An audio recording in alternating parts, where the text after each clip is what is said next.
Now to an incredible find overseas, an elaborate series of stone monuments believed to have been hidden for thousands of years, not far from the famous site of Stonehenge. Now, a new analysis shows that the 6-tonne iconic altar stone at the heart of Stonehenge originated from northeastern Scotland.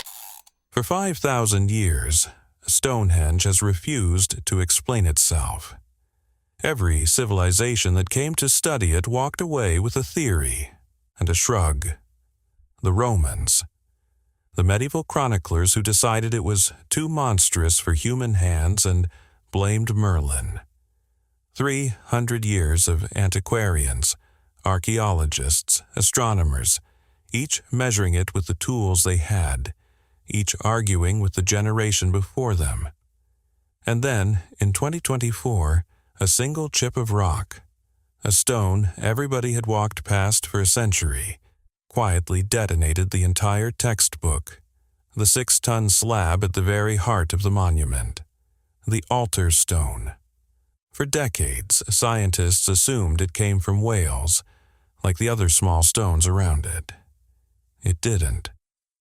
When researchers finally ran its chemical fingerprint against rock formations across Britain, the match came back from the Orcadian Basin, the far northeast tip of Scotland, more than 700 kilometers away, roughly the distance from London to the Scottish Highlands. Somebody, 5,000 years ago, with no wheel that could bear the load, no metal, no road, moved a 6-tonne stone the length of an entire island, and set it down at the exact center of everything. That single result reopened every question we thought we'd closed, and it's the reason researchers are now doing something new with this place. They're taking 3 centuries of scattered data, every scan, every survey, every measurement ever recorded, feeding it into modern computational and AI analysis, and asking one simple thing: what did human eyes looking at one fragment at a time keep missing? The answers are not comfortable. Start with where it sits. Stonehenge stands on the windswept chalk plains of Salisbury, about 90 miles southwest of London, rising out of flat farmland in a way that has bothered people for centuries. Not because it's beautiful, though it is, but because it has no business being there at all. Now look at what it's made of, because the monument is really 3 different stones telling 3 different stories. The outer ring, the giants on every postcard are Saracens, each one over 20 feet of standing stone, each weighing around 25 tons. And in 2020, a geologist named David Nash finally cracked their origin. A chemical analysis matched 50 of the 52 Saracens to a single spot. West Woods, near Marlborough, roughly 15 to 20 miles north. But here's the detail people gloss over. Those lintels, the horizontal caps across the top, aren't just balanced there, they're locked. Mortise and tenon joints, tongue and groove. The kind of joinery you'd cut into a wooden cabinet, carved here into solid rock by people who, as far as we know, had no metal to cut with. Then, inside that ring, the bluestones, smaller, up to 4 tons each. And those came from the Preseli Hills of Wales, about 140 miles away. We've even found the exact quarries: Carn Goedog, Craig Rossi Phelan. The tool marks are still in the rock face. And at the dead center, the altar stone from Scotland. 700 kilometers. Sit with that inventory for a second. 3 stones, 3 sources. 20 miles, 140 miles, 450 miles. Hauled across rivers, hills, and an entire country, and assembled into one structure. Nobody argues about whether this happened. The stones are sitting right there. They made the trip. The question that the data keeps circling isn't how they moved them. It's why those exact stones, from those exact places, were worth moving at all. Let's be honest about what the textbook actually says, because it's flimsier than most people realize. Log rollers, rope, earth ramps, wooden sledges greased with animal fat. A lot of patient trial and error, and a lot of people pulling. And to be clear, experimental archaeologists have shown you can move large stones this way. With enough hands and time, it's physically possible. This isn't a case for aliens, but possible and easy are very different words. Modern engineers with hydraulics, steel, and a full crew still sweat over moving a single 25-ton precision-cut block. These people did it dozens of times, and then they made the hard version harder, because the Presley bluestones meant dragging 4-ton blocks 140 miles over terrain that doesn't forgive a single mistake.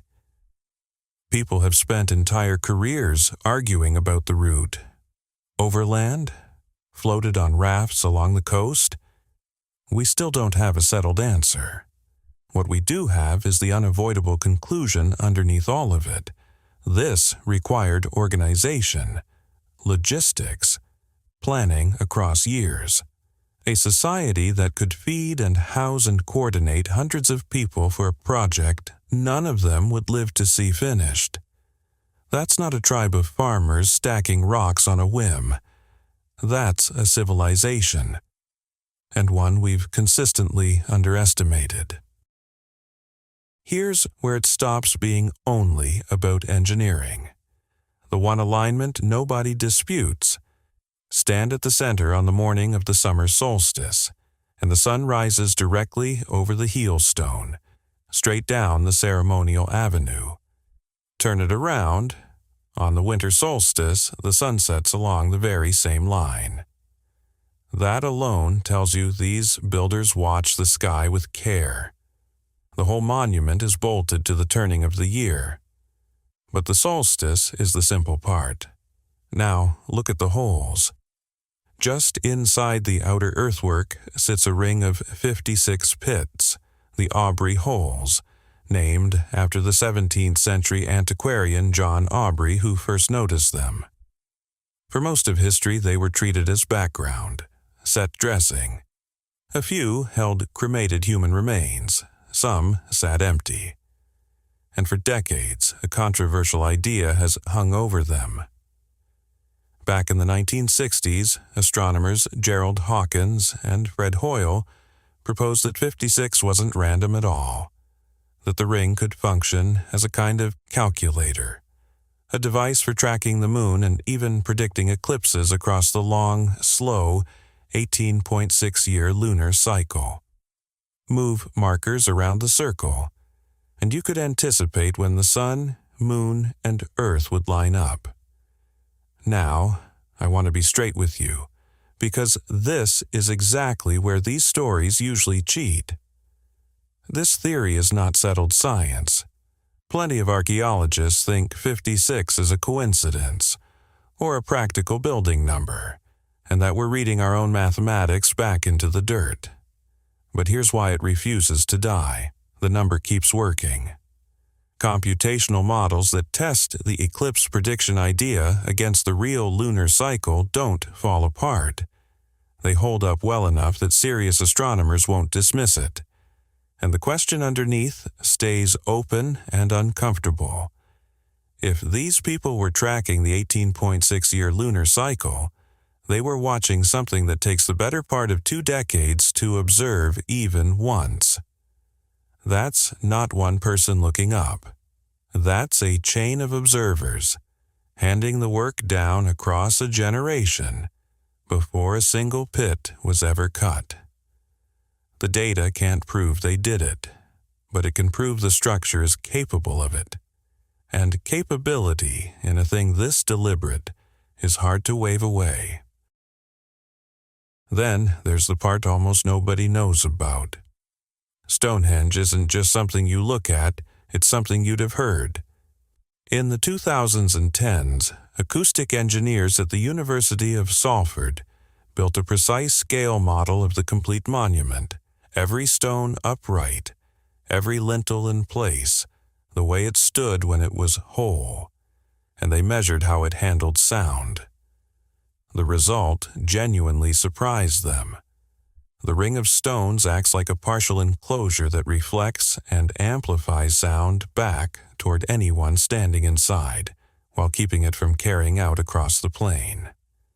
Speech becomes clearer.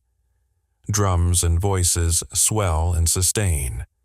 The space subtly reverberates, not like an open field, but like a room. Think about what that does to an experience, to anyone standing in that circle while ceremony filled it. Voices, percussion, ritual. The place wouldn't have felt like an arrangement of rocks. It would have felt responsive, like the stones themselves were answering.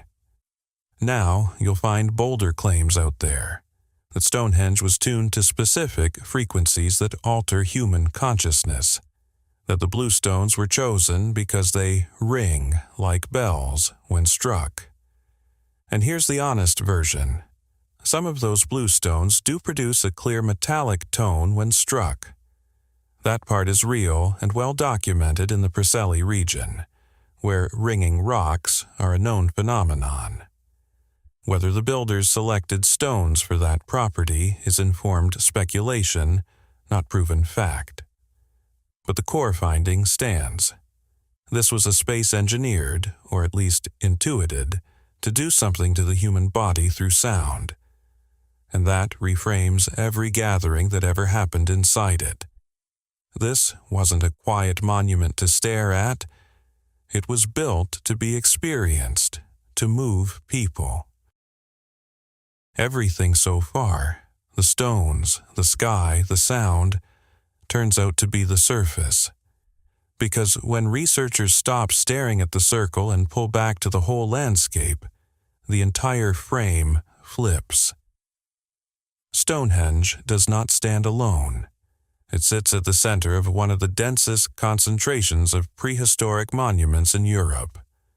Burial mounds, earthwork enclosures, ceremonial avenues. Just up the road sits Durrington Walls, a vast settlement, likely where the builders themselves lived, and the timber monument known as Woodhenge.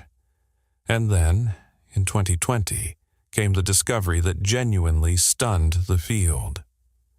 Using geophysical survey and remote sensing, archaeologists found a ring of more than 20 enormous shafts, each over 10 meters wide and 5 meters deep, arranged in a circle nearly 2 kilometers across, encircling Durrington Walls. One of the largest prehistoric structures ever found in Britain, and it had been sitting invisibly under the fields the entire time. From the ground, it's nothing. From above, with the right tools, it's a deliberate, coordinated design at a scale no single person standing in it could ever have perceived. That's the pattern that keeps repeating. The thing was planned, across miles, across centuries, and the plan is only legible from a vantage point the builders themselves could never have stood at. This is exactly where modern analysis earns its keep. No single archaeologist in a single career could hold all of this in their head at once. The surveys, the alignments, the buried features stretching for miles. Feed it all into one system, looking at everything simultaneously, and the landscape stops being a scatter of separate sites. It starts to look like one enormous, coordinated intention. We're only beginning to read it. And here's the detail that makes the simple story collapse.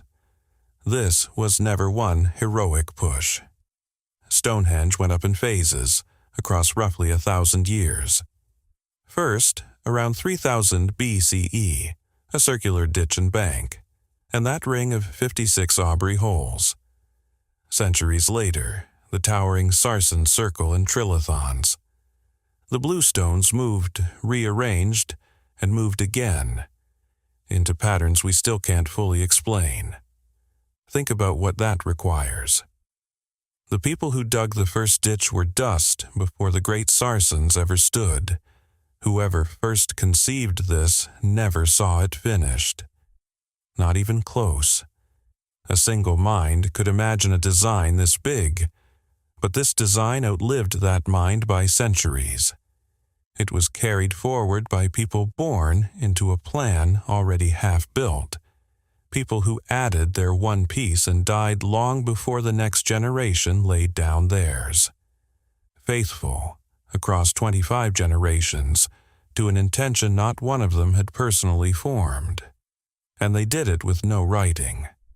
None we've ever found. We tend to picture the deep past as the dim part, humanity slowly getting cleverer on the way to us. But a monument built and maintained across 1,000 years, holding to one coordinated vision, with no written records to anchor it, demands a kind of cultural memory tighter than almost anything we can document. How that knowledge held, exact and usable, for that long, the data simply cannot tell us. And the last thing that happened here wasn't people fleeing. Around 1600 BCE, activity at Stonehenge wound down.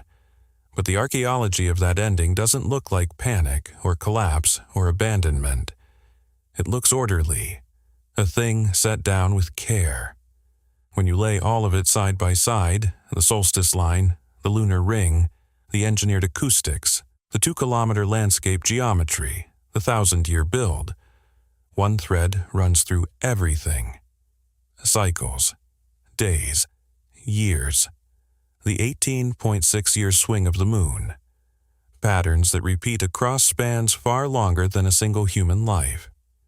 This whole place was built to track time on a scale that no individual could ever watch from start to finish. You don't build a monument like this to remember when to plant a field. You build it for something that comes around slowly, rarely, and matters enough that forgetting it would feel like a catastrophe. We can see, in the stones, that they were tracking something across enormous stretches of time. What we still cannot see is what exactly was worth tracking, or worth carving into the most permanent medium they had, on the chance that strangers, thousands of years later, might one day be sharp enough to read it.